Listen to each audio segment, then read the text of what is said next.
candid conversations, unfiltered opinions, and humor with Abeg Vex podcast. Hello, good day, everybody. Welcome to our podcast. Today I have with me Wendy Alexander. Wendy, welcome. Hello there. How are you? I'm doing very well. So Wendy is here to talk about a topic that keeps most people up at night, all right? And that is our careers. I'm of a certain age where people struggle with their careers, questioning whether they made the right choice and whether to continue or pivot. So Wendy is an expert in this area, and I'm very happy to be talking to her today. So I have personal questions. I have questions that I know some of my colleagues have asked. So it will be great to have your expertise and share your knowledge, right? So thank you, Wendy. Happy to. I'm happy to share my knowledge. Beautiful. Just tell us a little bit about yourself, if you don't mind. And then, at the end of that, can you please tell us, in your experience, what is the number one factor that causes people to go into this dilemma of, second guessing themselves or their careers? All right. So firstly, a bit about myself. I was born and raised in Cape Town in South Africa. So I'm also from Africa. Whoa. And migrated to Australia at close to age 21. I think I was a month or 2 months shy of my 21st birthday when we came here.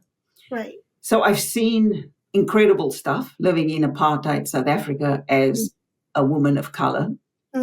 What that did was obviously build resilience, because living in an environment where there's many cards stacked against you, because apartheid was all about segregation, all about opportunities for only one group of people, right? So we were classified as, there was the white population, there was the colored population, which is mine because I'm of mixed race, right, and then the black population.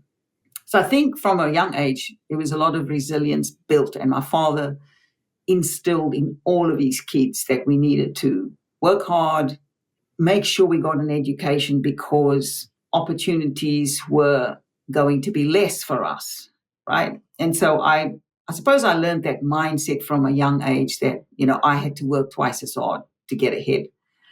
And then we migrate to Australia, and I had 1 year of university at the University of Cape Town, and then we migrated here, and I finished my university degree here in Australia. And then I went and fell in love. And that was a good and a bad thing. Good for the first few years, and then turned into a nightmare relationship.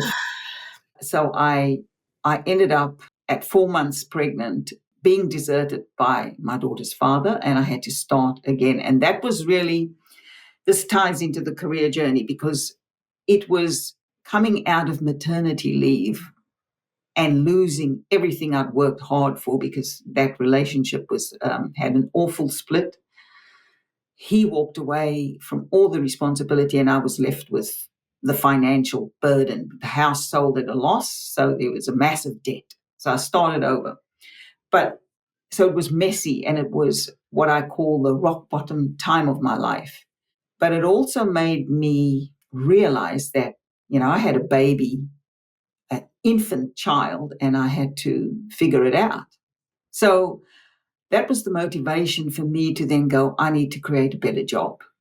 I, at the time, did all my maths, did my sums, calculated that to get that debt paid off that I had, I needed to earn at least $20,000 more a year. And I was like, how in the world am I going to jump from where I was to the next level? So one of the things I did do was put myself in counseling. I needed to get counseling to heal from that trauma, because it was a traumatic breakup. And the other thing I did was, I'm like, how can I figure out how to earn more money? So I started to befriend recruiters and hiring people in the corporations that I was working at, and said, I'm going to pick these people's brains, because they know the pathway for me. I don't know what I'm supposed to put on my resume. How am I supposed to elevate myself to be able to jump, 20 grand in my income? Because usually you get $5,000 increases or 5% increase, but you don't get that massive increase. But I was like, I need to do something. So that was the journey for me. I actually started to network with recruiters, with hiring people, would take them, the little money I had spare, I would use to take them out for coffees and pick their brains. And then the other side of that was the writing side, was I've always written. So even when I was growing up in South Africa, if I was struggling, I used to process my emotions through writing. So it was always journaling, always writing. So I very quickly became good with words and was known in my circles as a wordsmith. And so I used that talent. I used the wordsmith talent to start rewriting my resumes. And so between developing the knack to write resumes in the way that hiring people wanted to see them, which was information given to me by these people I was having coffees with, I ended up developing a system. And I literally started testing out the system. So obviously the first few times I sent off resumes was trying to get interviews to land these better jobs. You get a lot of rejection. And I did get quite a bit of rejection, but I just continued to refine and refine and refine and refine. Test the market. And then probably within 6 or 7 months, I can't remember the right time, but it was less than 12 months. I landed a job from one of the resumes, I landed an interview from one of the resumes I'd sent. So I just tested it out and sent it again to other companies and started to get the hits on the interviews. And I was like, okay, I have got a resume that's working. And one of the roles I ended up interviewing for, and there again, I spoke with recruiters, hiring people, got them to practice with me, asked for their help. And here's a key message for a lot of people is ask for help. So many people don't. They have these dreams or they have these ideas of wanting to make change, but then they try to go it alone, And so I asked for help, and some people were amazing. They gave me a lot of time. But then there were some coaches that I met, and I knew, at the time I couldn't afford them. So I would ask them what their fees were, and I would say, how long does that fee remain at that particular number? And they would say, for 12 months. So I would start saving, and I would get in sometimes just on the 12th month or the 11th month, but I would then go to the coach, pay the fee, and actually get the coaching. So sometimes people say, I get people say that to me too when they come to work with me. They go, well, I can't afford the fees. And I'm like, well, what can you do to afford? What do you need to adjust? And then I give the examples of what I had to adjust. So I had to, I'm a lover of movies, I'm a foodie, all of those things. And I just had to cut all those things out. And I found with just cutting out certain things, I very quickly was able to save the money that I needed for a particular coach if I wanted to work with a particular coach. And that was really the start of the transformation, because I ended up getting that job and landed a $50,000 increase rather than 20. So I sort of overshot the mark. And that was the start. I literally then, from that time onwards, and my daughter was very young then, she was an infant, transformed our lives, because I went from strength to strength in the career. And I applied the same system every single time I wanted to go for a bigger promotion or wanted to go for a bigger company, a more reputable company, or a company that was going to pay more. I applied my systems. And then the people around me started to see that I'd come from rock bottom financially and emotionally, because it was quite an emotionally traumatic time, that time when our relationship ended.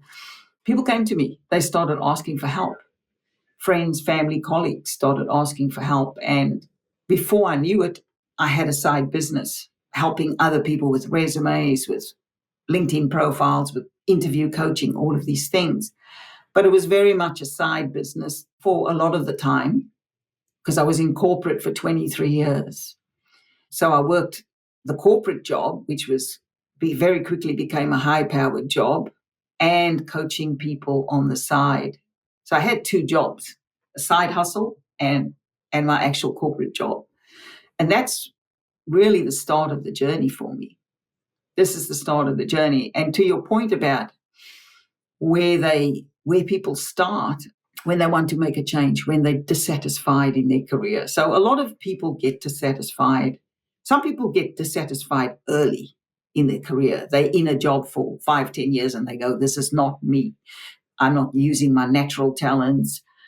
I'm bored. I hate my company. I hate my boss, all of these type of things. But most people get to dissatisfaction when they at that midlife stage. And for women, it often comes with menopause.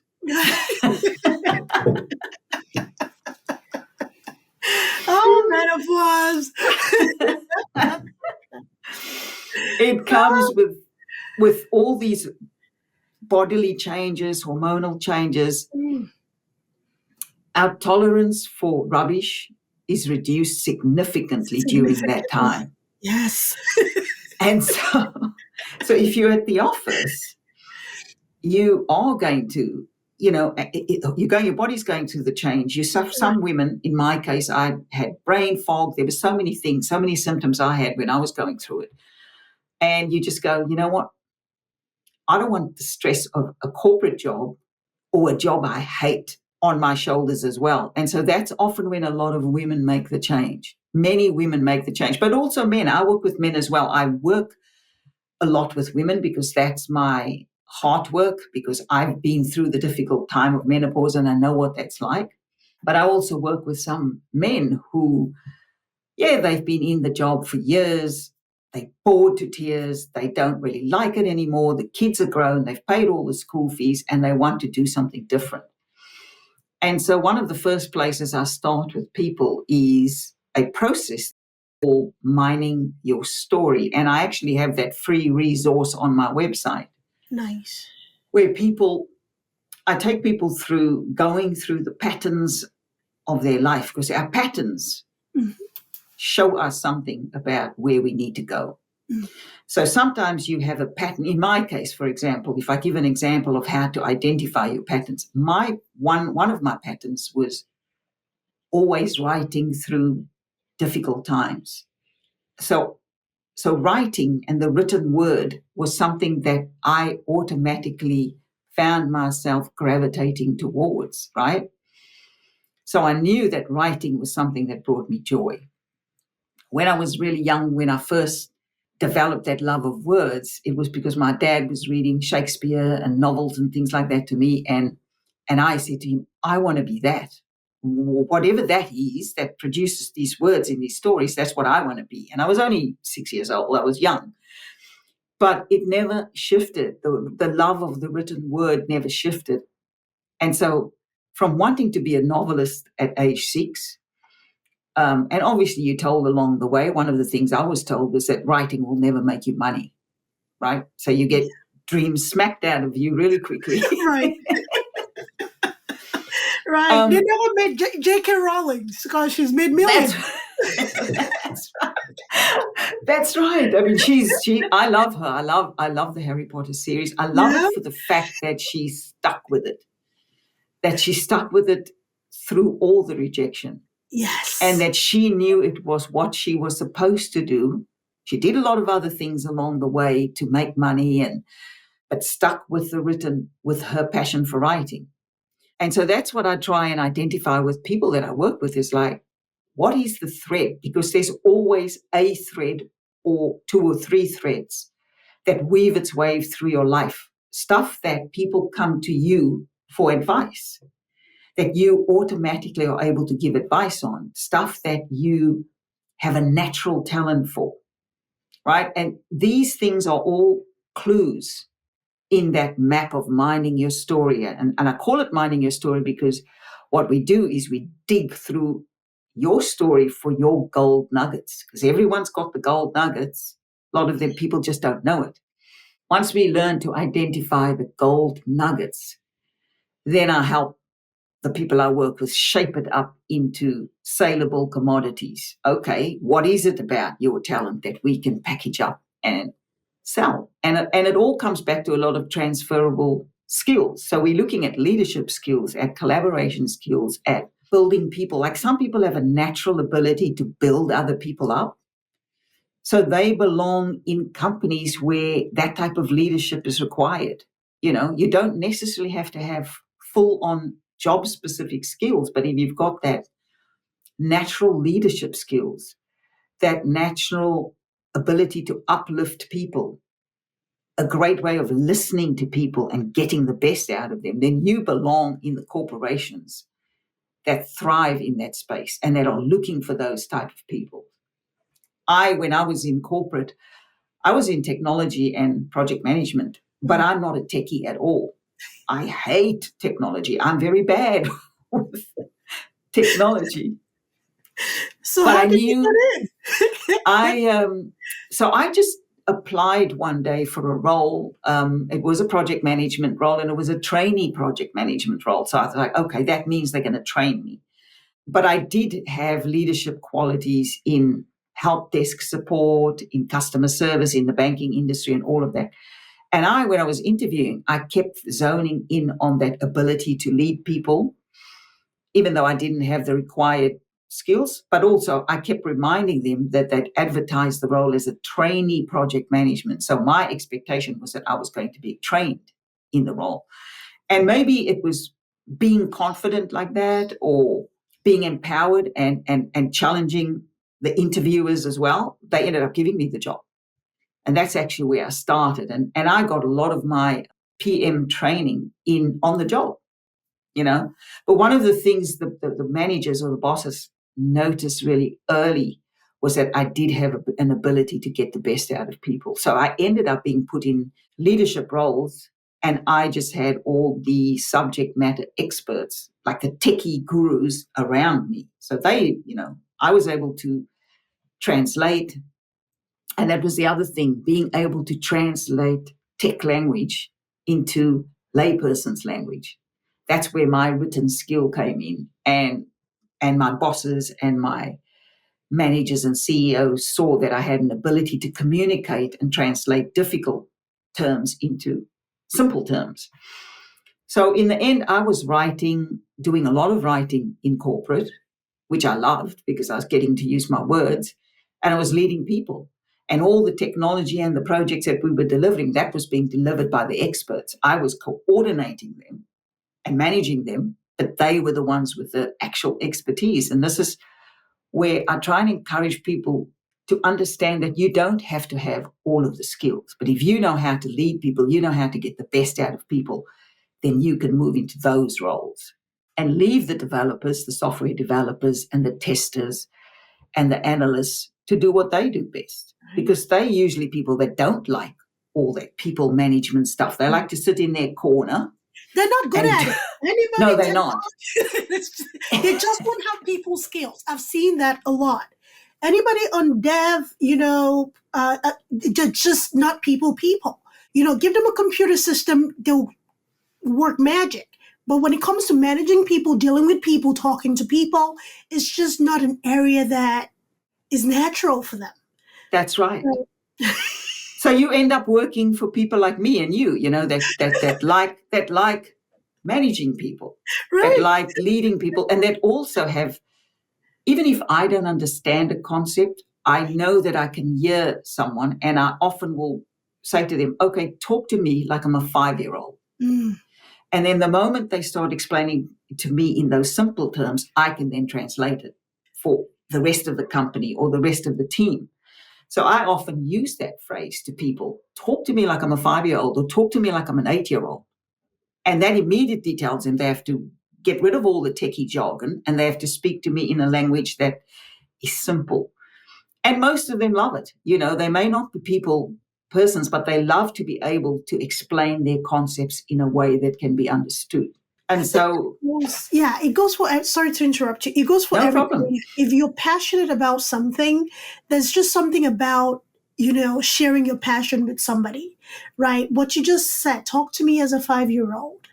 I think a lot of us sometimes get lost in the excitement of what we do, that we don't think about the other person, even in healthcare, right? When you're doing patient education, what I teach my students is that Think of your patient. It doesn't matter if your patient is a lawyer, a fellow doctor. They may not be an expert in this area of healthcare. Talk to them like you're talking to a fifth grader, right? Yes. Explain things to them if you want them to understand and follow your instruction. So I'm so happy you said that. Yeah. Yeah. Well, I mean, and look at it, and it comes back to even the work that we do. Right. You need to speak to people in a way that they can relate. There's lots of different career concepts, but none of those make sense to people. People just want to know, how do I get someone to pay attention to my resume? How do I get someone to offer me an interview? So you've got to speak in the clues. One of the biggest clues to speak in the language of the company that you potentially want the job from is to look at the job ad. It's all there, but people overlook that. They're so busy trying to tell their experience instead of relating their experience to what the company wants. If you speak in the language of the person that you're trying to get something from, you're going to get that something. And these are some of the things that I teach a lot of my clients. It's like, okay, so if you go into a company like Microsoft, then you need to look at the job ad, look at what their mission is, pay particular attention to their mission, their goals, if they're doing social enterprise or anything like that, look at the job description, see the words that repeat itself throughout the job description, because wherever there's repetition, that is one of your first clues that that's important to that company, right? And then some of them spell it out. They actually say must have, and they give you the 5 bullet points or 6 bullet points. This is what you must have. This is what's desired. So there you can get away with it, but they desire that, but you don't necessarily have to have it. But if you've got something that relates to that desire, then you do that in your application. You make sure your resume is tailored for that, but also your cover letter, if you putting a cover letter with your application. And then you also use your LinkedIn profile. LinkedIn is such a big thing at the moment. And it is where many companies, if they don't want to pay commission fees to a recruiter, they go directly to LinkedIn. So you need to have a presence on LinkedIn. You need to be selling the brand of you as a candidate. And many people ignore LinkedIn. I can't tell you the number of people that don't use it and leverage it. So I have a big thing about teaching people how to use LinkedIn. People think it's just like any other social media platform, and they feel like it's a waste of time to sell yourself on LinkedIn because a potential employer may see that as a negative of you spending too much time online. So what is the myth that you can dispel about that, especially with LinkedIn? Okay, so with LinkedIn, you create your brand. It's not something you need to update all the time. But what you need to be on LinkedIn is active. Now, you can choose your times to be active. So if you don't want your employer breathing down your neck saying, I see you on LinkedIn, then you do it in your lunchtime or you do it after hours. And here's the thing that so many people don't realize. I built my LinkedIn profile 5 to 10 minutes a day at lunchtime when I was in corporate, right? So I started, and then even now when I've got my business, I don't spend a lot of time on LinkedIn. The thing with LinkedIn, as long as you're active, the algorithm's going to pick you up and raise you. So if you're active for only 5 minutes a day or 10 minutes a day, fantastic. And one of the ways to get noticed by the algorithm in LinkedIn is to reach out and make connections. But you don't just hit connect. Some people see someone and they go connect. Well, the person doesn't know you. They're not going to accept your connection. Most times, they're not going to accept it because they don't know you. So I always say to people, go into a person's profile, have a read through their profile. That's where you spend your 10 minutes. You choose 5 people to connect to a day. That's all you need to do. Because if you're doing 5 a day for 10 minutes a day, the algorithm recognizes that you're active. And what happens if you do that over a period of time, LinkedIn starts to suggest people to you, because it starts to see who you're connecting to, right? So you only need to do 5 minutes. You look at the profile, you find common ground. So if you worked in the same company that person worked in, for example, some people put more than just professional information. They put some of their hobbies or their travel experience or something. If you find something like that, then that's what you use. So you click on the connect button within the person's profile, and it usually pops up that little note box, and you type a note. Do not just hit connect, because they're never going to accept you. So simple things I say to my clients, I say, so for example, if you see someone has traveled to Europe, and then you go, hey, I see you've traveled to Europe. What's your favorite country? So you connect with them on a personal level or even a professional level if they've worked at a similar company. Hey, I see you worked at Microsoft from this year to that year. What was it like? If you, for example, are interested in getting into Microsoft, you can say, what was it like? What is it really like to work? And you put really, so that people know you're kind of lighthearted about it. Most people accept your connections with a little message, because there's a personality connection that happens, and I always end off the thing with, I'd love to have you in my network. Very few people refuse that. Very few. I've had one or two that haven't bothered to respond. That's okay, but most people, when you connect on that connection basis, they accept. And then you start having conversations. If, for example, you've connected with someone who's in Microsoft and you want to potentially end up in Microsoft, you ask them questions. What's it like? What's the latest thing Microsoft's working on? What's the best thing about being at a company like that? And if you know the name of the CEO, what's the best thing about the CEO? Like things like that. And people love to share knowledge, and so I've never seen someone turn me away when I've asked questions, curious questions or intelligent questions. People just answer. And before you know it, you're building relationship. Right. Because this is the other key, is networking and building relationships with people. And back in my earlier days of corporate, we had to go to these meetups, these industry events, and it was like speed dating. You're talking to all the people that's there. You can't remember anybody's name by the end of it. Whereas now we have the LinkedIn platform. Now, I still encourage people to go to in-person industry events because I think it's important, but you don't have to. If you're an introvert and you don't want to, you don't have to. You can build your network on a platform that is free, right? I mean, some people pay premium. That's up to you if you want to. If you do the premium of LinkedIn, then you obviously you have access to a lot of learning. LinkedIn learning is covered under premium and that. So I encourage people to do that if they want to get skills, uplift their skills. But you don't have to do the premium. It's a free platform and you can build incredible connections. And it isn't just a social media platform anymore. Right.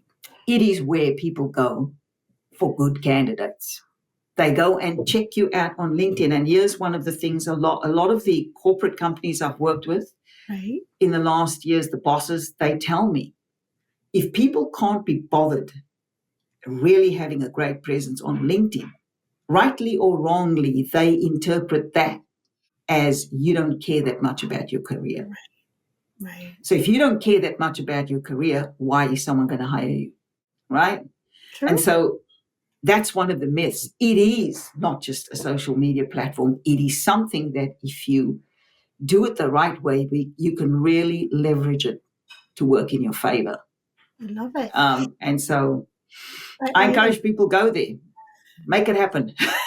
I think people fear rejection, and you mentioned it with your resume when you were sending your resume out, and not a lot of people can deal with rejection, especially from a trauma perspective. You said two things that really stood out. First, you going through what you were going through in life, you chose to get therapy first to heal the emotional trauma, right? And then you started working on yourself, rewriting your resume, sending those resumes out. And even with the rejection, you kept going. This is where I find a lot of women give up, because it's like, I don't really have time to deal with the rejection. They see a job posting, they absolutely loved it, so excited about it. And, they use the one-size-fit-all resume, CV, cover letter, right? And then you get 2 or 3 rejections, like, I can't do this anymore. I'm not interested. how do you help your clients, or what would you say to a potential client who is stuck in this cycle of fearing rejection or just having a hard time dealing with rejection, whether it's reaching out to make connections on LinkedIn or writing a good resume or CV to land that dream job or dream career? So what is your advice and coaching about, rejection? So, look, rejection is a natural part of life. And it comes. You have it in every single industry. Doesn't matter which one we go into. There's a level of rejection that happens. Sometimes the rejection happens where you feel you're ready for a promotion, but the boss doesn't feel you're ready. So you go and you say, "I want an opportunity. I want a shot at this job that's coming up," and they go, "No, I don't think you're ready." And then you've got to work your way through that. I think the first thing to accept about rejection, that it's not always about you. In fact, a lot of the time, it's not always about you. It's about whatever's the most important goal on the company's trajectory. Yes. For example, so if your boss, you go to the boss and you say, "I would like an opportunity. I see this new role is coming up in the company. How do I get a promotion to that role?" And the boss might, because they know your work and they know you and they know what the expectation of that role is going to be, they may not feel that you're ready. And in many cases, that is someone doing you a favor. Because if you step into a role that you're not ready for, you're going to be exposed very quickly. And probably to more senior management, which means you're going to cut your opportunities the next time around, right? And so there's a level of self-awareness that has to happen, number one. But to get support, it is why I recommend to people either find a coach to work with, because the coach is always going to hold you accountable to your game. So if you say, when people come to me and they tell me, "I want this next role, I want this next level of income," I don't allow them to get away with saying, "I can't handle rejection anymore." It's like, we knew this was coming. I prepare them right from the start. We're going to be prepared to be rejected.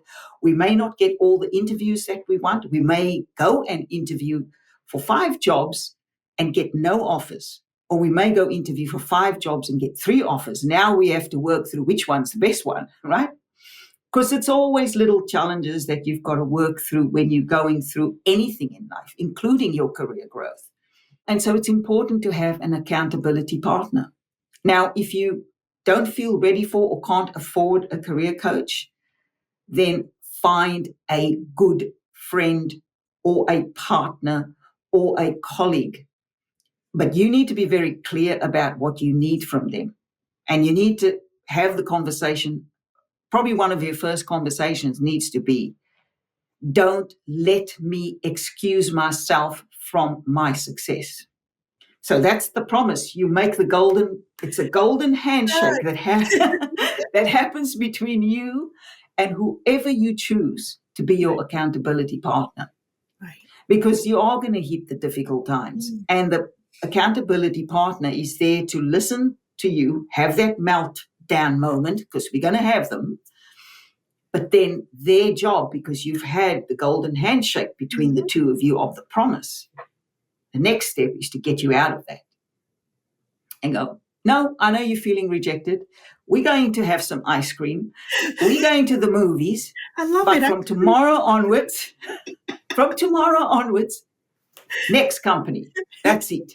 We're going to adapt the cover letter. We're going to adapt whatever, and we're going to keep going. We are not going to stop until we get what we want." Because so many people give up just a meter or 2 away from the pot of gold. That's often when people give up. And I know that if I had given up, I wouldn't have the life that I then ended up living. When I was in corporate and running my business part-time, I traveled the world with my daughter. It was the 2 of us for a long time. We traveled all over the world, and I loved it. I negotiated my contract so that I only worked 9 to 10 months of the year. I traveled for 8 to 10 weeks every year because I love traveling. But, when you start to develop in that career space and you become reliable and you deliver great results, you're able to negotiate better each time. And I always said to the people when I interviewed with them, they knew my daughter was a priority. I had to have my time with her. And I would say to them things like, and this is where you need to be bold and courageous. I would say to them, I'm interviewing you as much as you interviewing me. And I need to know that I can have the balance of a good career, but also be a good mother. And if you can't do that, if you need me in the office all of the time and I'm working 10-hour days, that's not going to work for the mother side of my life. So I was very upfront. What I found is that when you ask, we go back to the asking. Right. When you ask and you ask with conviction and confidence, it's very rare that you don't get what you want. Because every contract I worked in the 23 years that I worked in corporate was on my terms. I worked a couple of days from home when working from home wasn't even a thing. Now it's a thing. Now you even, this is the thing. People are in even better times now, right? They can ask for working from home. They can ask for hybrid, all of those type of things, right? Back in my day, it wasn't a thing, but it was very important to me. But the thing that comes with that to remember is if you ask for something, like I asked to be able to work from home, you must deliver. If you don't deliver, you will quickly destroy your own reputation, and then you'll never get what you want. And so when I got the bosses to agree for me to like when I first went back to work after my daughter was born, I said, I'm only coming into the office 1 day a week. I'm going to do all my meetings on that day with the various people I had to meet with. And then I'm working from home. They agreed to it. And I over-delivered. I made sure, and I negotiated. I said, let's put it on trial for 3 months. Because I knew that I could nail it in 3 months. Like you have to give yourself the time and the space to get adapted and to get people adapted to how you work and all that. So I did it and I over-delivered. So he was happy for me to continue. So the next 3 years that I was at that company, that's how I worked. 1 day in the office, 4 from home. And I was able to be with my daughter. My parents would sometimes come and take her out and help out. And she had grandma and grandpa time. But I was able to work on my terms. And that's how I worked my entire corporate life. Very much negotiating the terms that I wanted. And this is what I try and teach people to do, is to ask for what you want, but be in negotiation about it. So you need to give something in order to get something. And as long as there's this mutual giving happening and giving and receiving between the two parties, you're going to set yourself up for success. And people start to trust you and they go, this person is a person of their word. What they say they're going to do, they do. And if you're unable to do it, then we're back to the very simple old communication skills. You communicate. If my daughter got sick one time when she was very young and she was in hospital for a week. So I got on the phone to my boss and I said, look, I'm not going to be in the office for the next 7 days. My kid is in isolation in hospital because she got really bad salmonella poisoning and was sick. And obviously they kept us in an isolated room.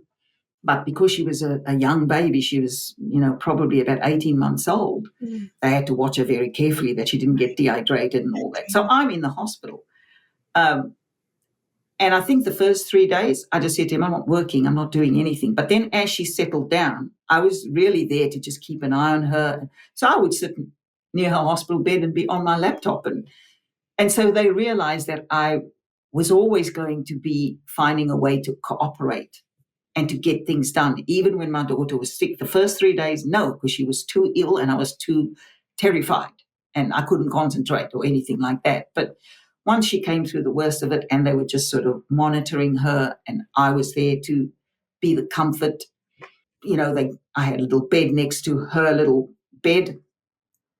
They were fine. My workplace was fine with me working from where I needed to work from. And I was still delivering at the end of the day, as long as you keep delivering. And if you challenged with delivery because of circumstances, like, for example, my daughter being ill, I just simply communicated. People aren't monsters and they're always going to meet you where they need to meet you. Absolutely. Absolutely. I think trauma actually either scares people or makes them hesitant to ask, maybe a past experience.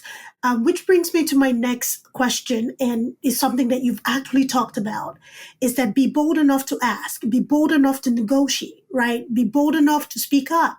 And given that majority of your clients are women, and I think you can either agree or disagree, women are very hesitant to, be emboldened and empowered to ask for accommodation or ask for what they really want, because the corporate world is very male dominated, right? Yes. So why would I risk as a woman getting a career of my dream once my resume has been accepted? I've had the first interview, the second interview. At this point, we are at a place of making an offer, to risk losing this to a guy who maybe has a wife, and the wife is the primary caregiver for the children. He doesn't have to worry about, being a dad as much, or going to the doctor's appointment and the school meetings and all of those things. Why would I risk that? And if I asked you this question as your client, like, I'm scared to ask because, it could just, that position could be given to the next person waiting, and it could be a man that doesn't have the responsibilities that I have as a mom. So what would Yeah. your support of me be? Well, one of the things I've been working with women in the workplace to try and embolden them, especially around the area of menopause, right? Because women get to midlife, and what I've seen, I don't think we're dealing with the same type of man that we were maybe dealing with 20, 30 years ago, right? A lot of men are quite aware of what's going on. They have wives, partners that are educating them. Okay. And many of them, certainly my partner is quite high up in corporate, and he hires. And what he said to me, that's what kind of made me also start looking at the work. He said to me, I'm losing a lot of female talent at midlife because women, he says, what's going on? And I said, menopause is going on. He's like, what do you mean? And I said, women, we have the ability to multitask, to do so many different things, and we do it for most of our lives. We are caregiver to everybody, our partners, our children, our community, our parents, our siblings. Yes. That's what we do. And I said, we stay on that automatic pilot for a long time. And it's usually because we're quite strong within our minds and our bodies. I said, but often when women get to menopause, that's when the body starts to betray them a little bit. Or they feel, I certainly felt like mine had betrayed me. It's like, what happened? Why is this brain not working properly? Why is it so foggy? Why aren't I sleeping anymore? Right. But what comes with that is also the realization that we've been low on our caregiving lists, or not at all on our caregiving lists, right? And so that's one of the first things that I try and change the mindset of women, is that you need to be on the caregiving list, and you need to start pushing yourself up that list, right? And then it's about a confidence thing. So the very similar way to the way I coach people to have confidence in interviews, that's what I do with women. And it's not a quick process, but it doesn't have to be an extremely long process either. Okay. Because what I find always works, the trick that always works, is you need to become an advocate. If you're struggling with the idea of becoming an advocate for yourself in the workplace, what about your daughters? What about your sons? Because it's not just for the daughters, it's about teaching your sons to be supportive of women, to be in partnership with women. So it's literally about advocating for the next generation. And you always hit the soft spot for women, because here's the thing, women will fight for their kids. We will lift up a car if our kid is trapped under a car. Yes. So sometimes I've found that relating it to that child that the woman is protective of, whether it's a son or a daughter, it gives them a level of strength. Right. And they do go. And also I think a lot of women are now realizing that we're living in a time where What we need to do is make allies of men. Because you see this word toxic masculinity thrown around everywhere, but you're not going to create an ally out of a man if you're calling him toxic, right? You need to educate him. Right. This is what I've done with the people I've worked with and with the ladies that I help them find their voices in corporate. It's go and make the ally of the man, because here's the thing that's true for me, and I know it's true for lots of other women. The people that helped me grow my career were all men. There was not one woman who elevated me. I, in fact, found obstacles with some women. That is very true. That was going to be my next question, but please finish. So I've seen the obstacles come sometimes from women. I don't know. There's a level of insecurity sometimes that we carry, and then we end up putting other women down, or we end up blocking the pathways of other women, right? But I've not seen that in the men, right? When I've become an ally with men, and one of the ways to become allies with men is to be solutions driven, because men are solution driven. So if you've got a problem, so for example, if you're a midlife woman and you struggling with certain things, like you might get extreme fatigue at 3:00 in the afternoon. You're fine in the morning, but then you get hit with this menopausal fatigue, which happens. So you can go to an HR person, man or female, or even your boss, male or female, and you say, listen, these are some of the things that I'm experiencing and other women are experiencing. What could we do to help women just have some rest at that mark, at the 2:30 or 3:00 mark? Now, I've seen companies do that in Australia, where they set up breakout rooms. Some of them even have a bed in it, and you can go and have your 30-minute nap or something. It's a small thing, but just the fact that someone is willing to take that on, willing to take that suggestion on, gives someone the idea that they're being supported. Also create programs for women to educate women about balancing work time, knowing when they're at their best and knowing when they're starting to get tired, but then also programs to educate men. Because it is embarrassing. I remember when I was in meetings, if a hot flash came along, I'd be dripping with sweat. And I'd have to dash out. That's right. And so I think when we shy away from conversations and we don't have it and we start having preconceived ideas that they're not going to understand or that I'm going to lose my job if I open up the conversation, you'll never have the conversation and we'll never break down those barriers. Someone has to be brave. Yes. Someone, and if you're not going to do it for yourself, as I say, do it for the ones coming behind you, your daughter, your son. Yes, absolutely. Do it for somebody. Somebody may be watching you without knowing. And our children have a knack of watching our actions and not our words, right? Correct. So when I speak up for myself, my daughters are watching, right? And they think sometimes like, I saw mommy do that. I'm like, yeah, you go girl. Yeah, exactly. Absolutely. So, I love this conversation. Let's talk about women. Let's talk about women. Let's talk about us.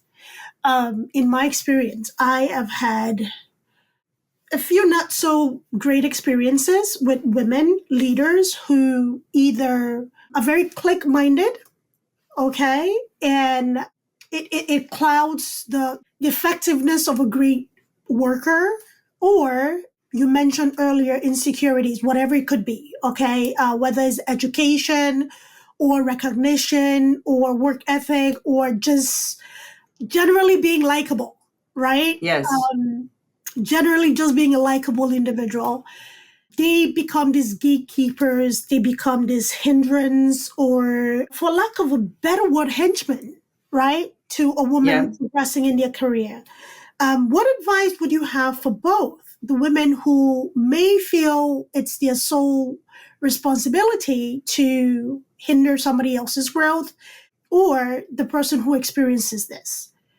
So how should women navigate that, especially in the corporate world? Because not everybody's meant to be an entrepreneur, start your business. Some people just love the idea of going in and, putting in their expertise and doing work, right? So how do we navigate this as women to, one, be supportive of each other, and two, navigate these behaviors if we find it in a corporate place or the corporate space?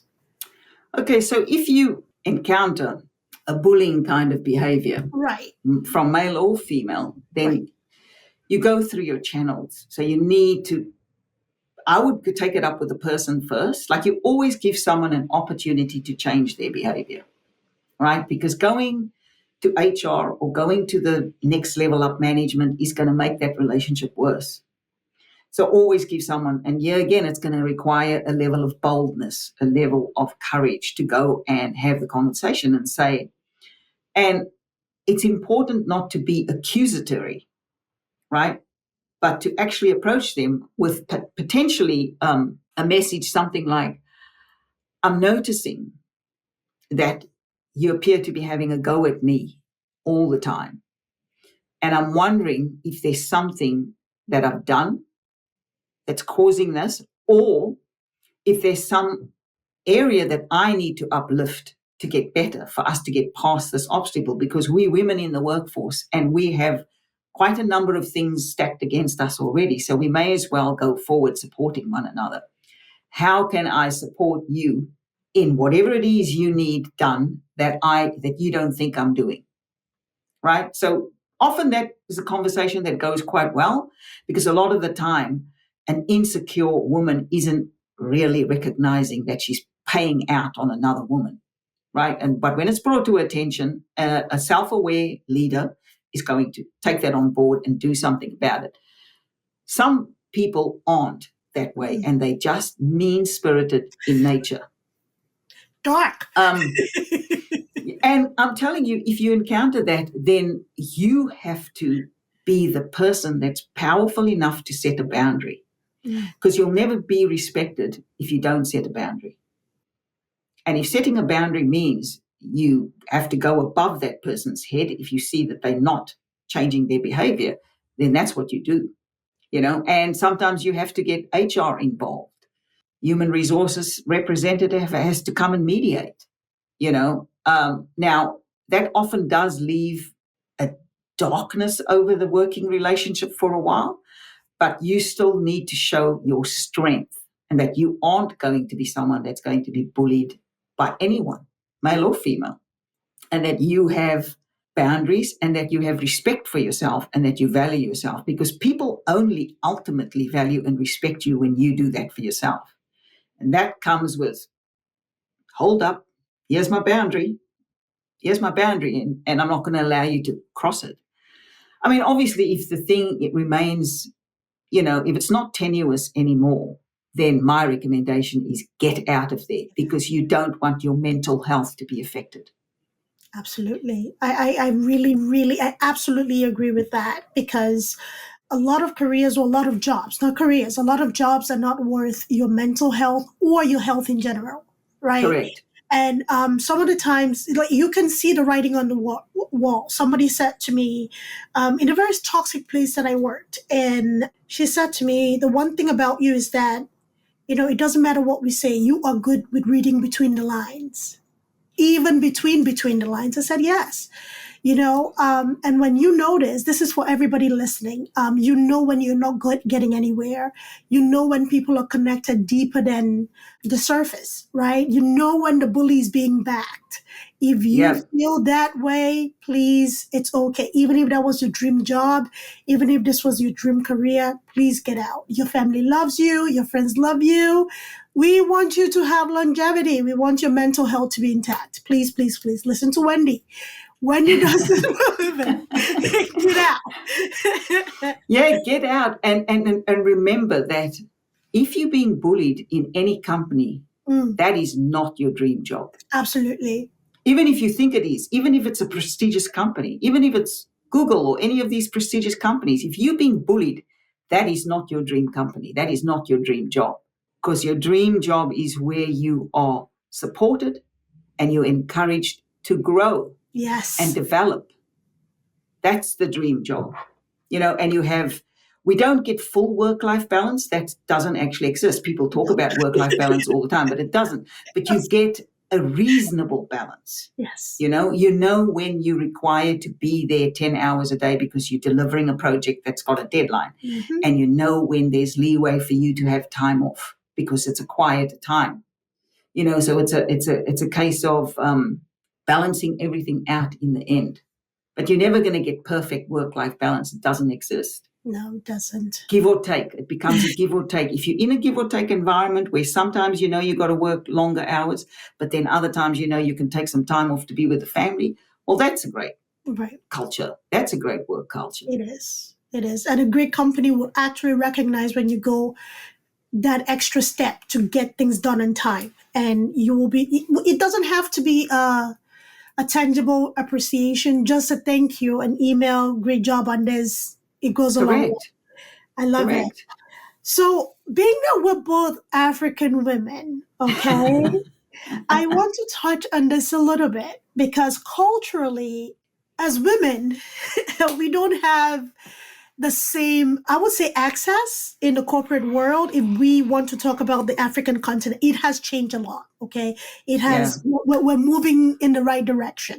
For a young lady listening to you, Wendy, and she's up and coming in her career, she's making a name for herself, she's being emboldened, she's great at what she does, but she still is concerned about either being blocked by another woman who may be in a higher position, or concerned that her male manager may not, or a man manager may not take her needs into consideration. What would you say to that young lady looking to grow herself in a career and in the world? So I always encourage people to identify places where the access is not as restricted, right? And sometimes people go to companies because of a name, right? The company's got a prestigious name or something, but that's not necessarily the right place for you. If you want to get your start and you want to earn your stripes and you want to hone your working muscles, sometimes you need to identify maybe a mid-sized company or even a smaller company where your skills and talents are going to be appreciated and you're not going to be lost in the usual culture. And when I say usual, I mean lots of opportunities go to a certain group of people, whether they're male, whether they're white, whether they whatever, right? Yes. We in the end have to take charge of our own career and life. I mean, because when I entered corporate in Australia, right, for many years, I was the only female sitting in the meeting rooms. Wow. And I was the only female of color as well. Wow. Right? But what I always did, and it goes back to the delivery, I let my work speak for itself, always. So I always made sure that I went above and beyond. And yeah, it sucks that we sometimes have to. But if you want to be recognized and you want the meritocracy to be working in your favor, then you need to be earning that merit. Right? I always encourage, and I say this to my daughter as well, because obviously she's a young African woman coming up in the world.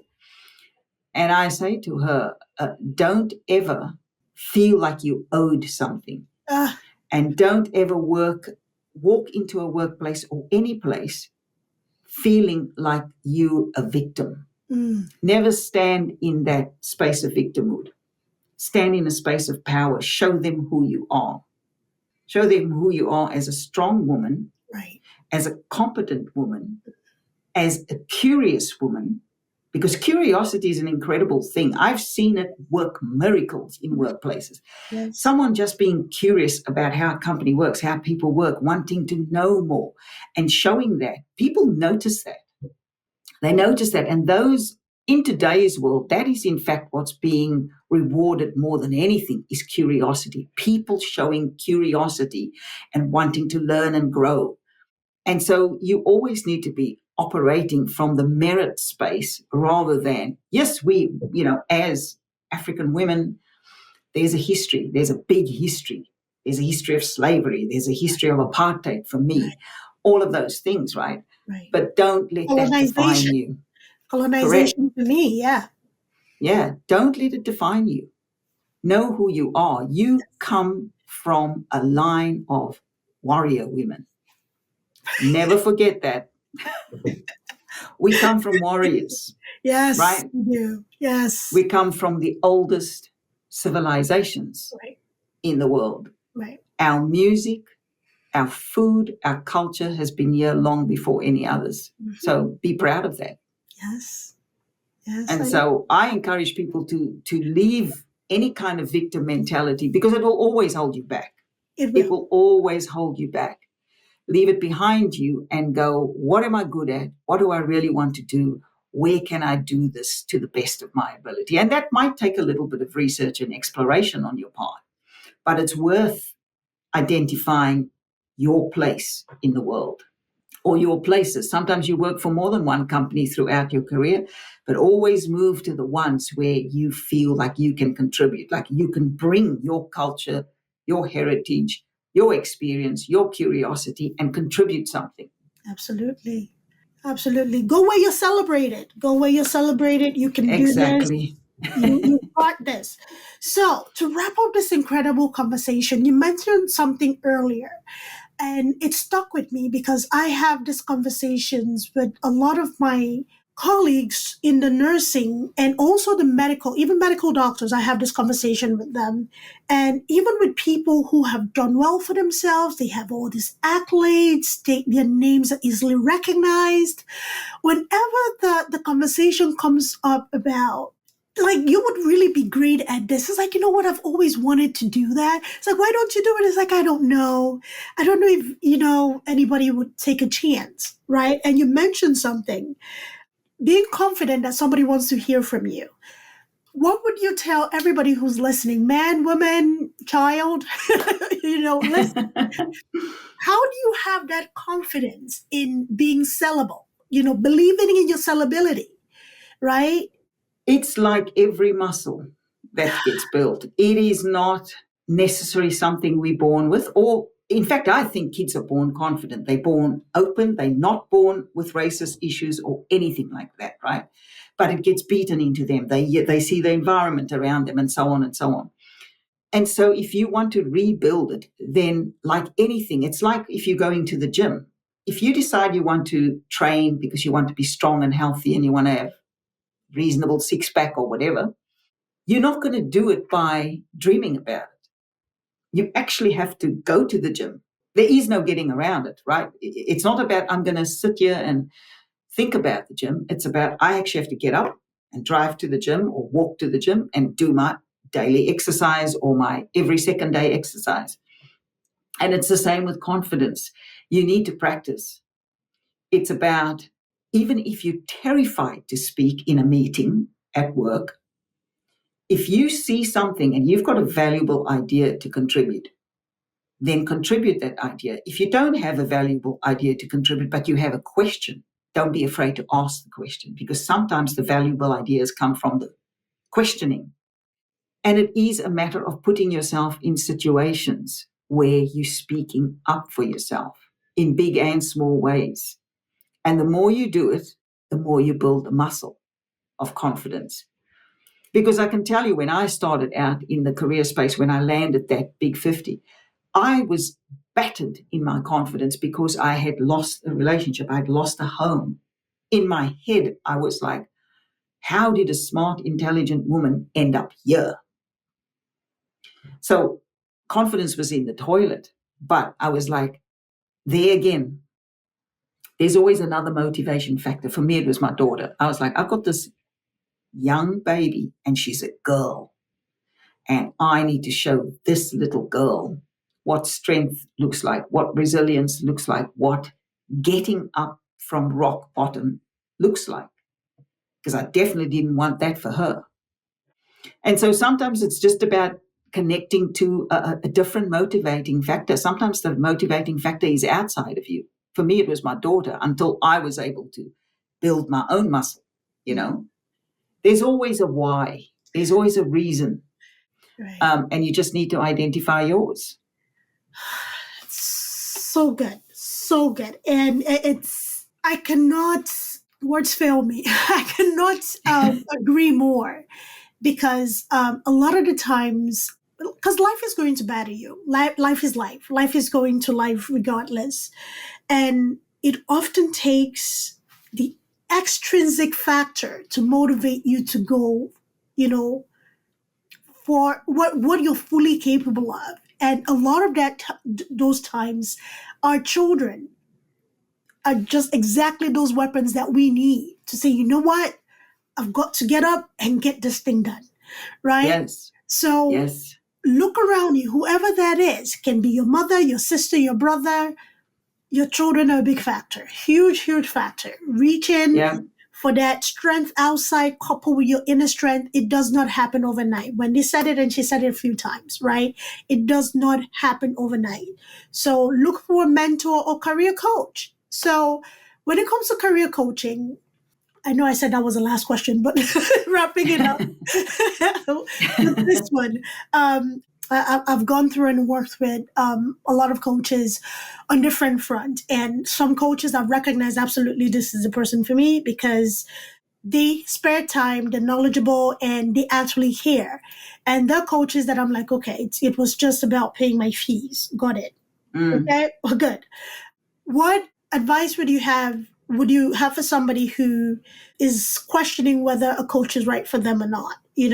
How soon should they end that relationship and look for somebody else? Or what are the key factors to utilize in finding out if a coach is the right coach for you, right? So, look, I agree with you. Your coach needs to be willing to give you time. Right. So one of the ways I get people to test me out is I always do like a 15 or 20-minute call for them. And I record it on Zoom and I send them. And I get them to send me their resume. So I do a live review of their resume. That's the first thing I do for people. I go, here's where you could improve it. Here's where I'm just seeing a whole lot of tasks and responsibility. What about your achievements? And I give people actual live information on how that resume can be uplifted. So I'm giving them my time. And then I give them ways of working with me. Like you don't have to take my comprehensive package because I can tell immediately what someone needs from me. Some people have got decent documents. They're going to land a couple of interviews, but they're not landing the jobs. So then they only need interview coaching with me. And I mean, sometimes I know my partner, he thinks I'm weird in this way because I will record, I sell like a 3-session interview coaching package and I record that on Zoom and I send it to my client. And my message with that is, you don't need to come back to me. We've done it in here. Go back to that. Right. Don't keep spending your money. Once you're trained in a certain space, go and implement what I've taught you. Because I'm not there to take people's money forever and a day. I'm there. My biggest aim is to get them a result. Absolutely. Once you've gotten the result and you've gotten those videos, you know what to do. You just need to apply it. Now, if you come back 4 or 5 years later, I've had some clients come back and they go, look, I'm going for a really big promotion now and I really feel like I need some practice. Well and good. Then I'm happy to do it with you. Absolutely. But seriously, you don't need to. You've already got it. I've already given it to you. Right. The other thing is you've got to know when it's crunch time to support your clients. And here's where you as potential clients, people looking for a coach, you also need to be able to identify that. So for me, crunch time for a client is when they land a job interview. Right. So whilst I work certain hours and I have restrictions on my hours and how available I am always available when a client has an interview. So I've been in Europe, for example, and a client has WhatsApped me and said, I have an interview in 3 days' time. I know you're traveling. I'm going, no problem. Let's work out the time. And sometimes it's been 2 a.m. in the morning for me and whatever time in Australia or in Hong Kong or in Singapore. Right. And I have done the coaching with them because why? If we don't get the interview nailed, they don't get the job offer. So that is crunch time. So there are times when the coach needs to be available to you. And for me, writing time is not a crunch time because we're putting your documents together. So as we're going back and forth via emails and we're getting on Zoom and we're fleshing out all your story and writing your LinkedIn, and that's not crunch time. But interview time is crunch time because you don't get to move that date. If the employer comes and says you're interviewing on Friday, we don't get to move the date. Right. So even if I'm overseas, I need to be working with you. And I make myself available. And you will know when you go and approach your coaches, you will know very quickly whether someone is available. And I don't just restrict people to the time that we've agreed on. Like I've had clients, we've done the interview coaching, we've done the practice, they're ready, they've had interviews, but then they get this curveball question. And they've sent it to me on WhatsApp. They go, I got this curveball question in an interview and I didn't know how to answer it. Right. I'll either get on the phone with them or I'll send them a quick answer. Here's how you answer it in case you get it in the next interview. So it's a relationship building. At the end of the day, you get your best results when you're in relationship and partnership with someone. Absolutely. I'm not a miracle worker, and I say to people off the bat, if you're coming to me because you think I'm going to create miracles with your career, I'm not a miracle worker. This is a partnership. That means I turn up for you, right, but you also turn up for me. If I set you homework or I set you a task, don't book your next session until you've completed that. Absolutely. Because it's all about helping you grow and develop, and importantly, both of us honoring our word to each other. That's the most important thing. My father taught me that when I was very young. The key to success is to do what you say you're going to do. Love it. I love it. Yes. That so good. So good. Yeah. For people like you and I who have an expertise, it took years to build ourselves. It took a lot of education to build ourselves. It took a lot of healing to build ourselves. And I understand that for everybody who's been able to establish for themselves. But when I was in a learning curious stage, and I still am, because I learn and I'm still curious every single day. And I have heard this time and time again, and I've shared this frustration. Experts, the gurus of the world, some of them have this thing that is my price. If you cannot afford me, then, you're not meant to be my client, right? Without wiggle room of, okay, I'm going to give you a 10, 15, 20 minutes consultation so I could see where I can help you. You can also see if we can work together. And I'm also going to make this result reflective for you. So it is not like you have to basically suckle to me all the time. We will work together. I'll record it and you have this piece to refer to it. Like you said, if there's anything in that video, is there anything in that recording that comes up out of the blue, then we will set up time to talk. So it is very important for us to also support each other, right? So yes. Everybody, when you have your coach, you have your career mentors, right? Please make sure it is somebody that supports your need. It is very important because when you spend money and invest in coaching, if it does not meet half of the need that you had, it becomes a frustrating thing and it actually clouds your judgment or it clouds the benefit that you could possibly see in somebody else. So as much as you're getting a service, you're also interviewing the person. Just like Wendy said, everything she said, absolutely. Please, please, please. And Wendy, we're going to put your website and everything that is Wendy Alexander on the show notes of this podcast. Please feel free to interact. We're on Spotify, we're on Apple. We'll also be uploading a lot of the episodes on YouTube as well. So please follow, listen, reach out to Wendy. Wendy, is there any specific geographical location you work with, or it doesn't matter? Anybody around the world can work? I work around the world. Most of my clients are from the Asia Pacific region because obviously that's where I'm located and time-wise it works. But I've worked with people in the US. I've worked with people in the UK, in Europe. My biggest clients come out of Australia, New Zealand, and Asia. So Singapore, Hong Kong, those parts of the world. Great. But I work with anybody. We just work the time out. Like sometimes it's early in the morning for me or it's in the evening for me. I adapt and adjust the time to how it needs to be. I love it. So please, everybody who's listening, reach out, consult. Let's have a healthy career. Women, please believe in yourself. Stand up for what you believe. Speak up. A lot of young women are looking up to you. Speak up.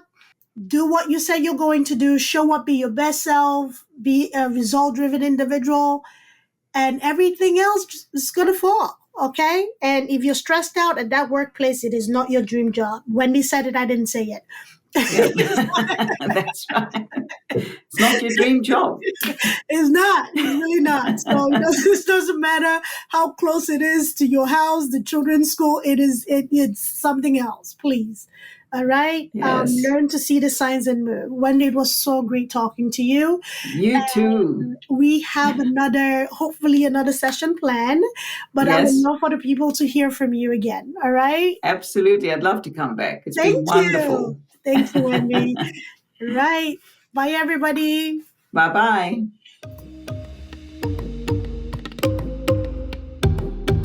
Thanks for tuning in to Abeg Vex podcast. If you enjoyed today's episode, don't forget to subscribe, rate, and leave us a review. It really helps us out. We'd love to hear your thoughts and continue the discussion. So join us on social media or drop us a message. Until next time, keep exploring, stay curious, and keep pushing the boundaries of your world.